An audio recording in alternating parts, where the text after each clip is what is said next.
Sir. It's not good morning, very bad morning for me.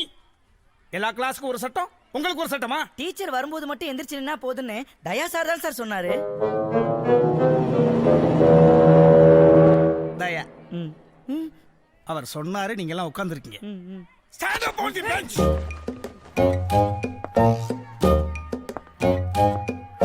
Hey, teenage women, உங்களுக்கு மட்டும் தனியா சொல்லணுமா? Stand up, I say. All of you look here. இந்த தயா சொன்னாரு, ஆயா சொன்னாரு என்ற கதையெல்லாம் இங்க நடக்காது. இந்த ஐயா என்ன சொல்றாரோ அதுதான் இங்க நடக்கணும். Understand? What is this? நீங்க தானே சார் சொன்னீங்க. என்ன சொன்னேன்? அண்டர் கீழ சார், ஸ்டாண்ட் நில்லு சார். Understand sir. ஐயோ. Take the books, read some pages. என்னடா தலைகீழ படிச்சிட்டு இருக்க? இப்போ ஓகேவா சார்? எனக்கு ஓகேடா, ஆனா உனக்கு? உங்களுக்கு ஓகேனா எனக்கும் ஓகே சார். எப்படி ஓகே ஆகும்? பேச்சும் சரியில்லை, பேஜும் சரியில்லையே.